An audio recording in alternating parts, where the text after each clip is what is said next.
सुप्रभात। जयतु भारती में आप सबका स्वागत है। आज का हमारा पाठ्य बिंदु है प्रतिवेदन लेखन। सबसे पहले प्रतिवेदन का अर्थ समझते हैं। प्रति उपसर्ग, विद धातु और ल्युट प्रत्यय के योग से प्रतिवेदन शब्द का निर्माण हुआ है, जिसका अर्थ है प्रत्येक तथ्य से अवगत कराना। अर्थात कोई भी कार्यक्रम हो, उस कार्यक्रम में जो जो क्रियाकलाप हुए हैं उन सब से अवगत कराना प्रतिवेदन कहलाता है और इसका लिखित रूप प्रतिवेदन लेखन कहा जाता है। इस प्रकार हम कह सकते हैं कि आंखों देखी सत्य घटना पर आधारित तथ्यात्मक विवरण प्रतिवेदन कहलाता है।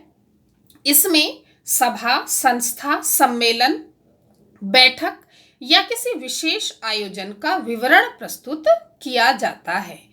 तो प्रतिवेदन आंखों देखी सत्य घटना पर आधारित होता है, तथ्यात्मक विवरण होता है। अर्थात इसमें जो प्रतिवेदक है, जो लिखने वाला है, वह अपनी ओर से कुछ नहीं लिखेगा, बल्कि जो घटना उसने देखी है उसके आधार पर ही तथ्य प्रस्तुत करेगा। इसमें सभा, संस्था, सम्मेलन, बैठक या किसी भी विशेष जो आयोजन होते हैं, उन आयोजन होने के बाद उनका जो विवरण प्रस्तुत किया जाता है उसे प्रतिवेदन कहा जाता है।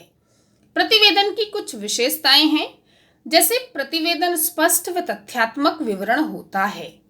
वह स्पष्ट होता है और केवल उसमें तथ्य होते हैं। सरल और साधारण भाषा में लिखा जाता है और प्रतिवेदन हमेशा भूतकाल में ही लिखा जाता है, क्योंकि जब कोई कार्यक्रम संपन्न हो जाता है, संपन्न होने के बाद उसका जो विवरण दिया जाता है वह प्रतिवेदन है, इसलिए इसे भूतकाल में लिखा जाता है। और यह प्रायः कर्मवाच्य में लिखा जाता है, जैसे प्रधानाचार्य जी के द्वारा बच्चों का उत्साहवर्धन किया गया, तो ये कर्मवाच्य में लिखा जाता है। और प्रत्येक तथ्य के लिए अलग अलग वाक्य लिखे होते हैं। अंत में प्रतिवेदक के हस्ताक्षर होते हैं और उसका पद होता है, क्योंकि कई बार प्रतिवेदक जो सामान्य व्यक्ति है वह लिखता है प्रतिवेदन, लेकिन कई बार जैसे विद्यालय के प्रधानाचार्य जी के यदि हस्ताक्षर हैं तो उसमें उनका पद और विद्यालय का नाम भी लिखा हुआ होता है। प्रतिवेदन लिखते समय हमें कुछ बातों का ध्यान रखना चाहिए। सबसे पहले शीर्षक लिखना चाहिए कि हम प्रतिवेदन किस विषय पर लिख रहे हैं। उसके बाद विद्यालय, सभा, संस्था का नाम, जिसका भी हम प्रतिवेदन लिख रहे हैं उसी का नाम लिखना चाहिए। दिनांक, दिन, समय का उल्लेख अवश्य करना चाहिए।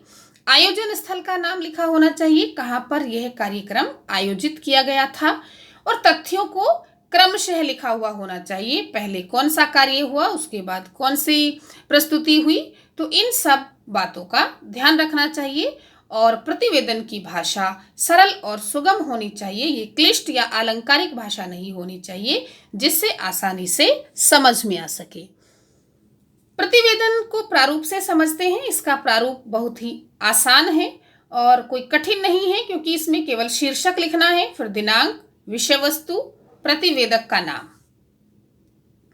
उदाहरण से समझते हैं। 14 सितंबर को विद्यालय में हिंदी दिवस मनाया गया। इस संदर्भ में सभा के आयोजन का संक्षिप्त प्रतिवेदन लिखिए।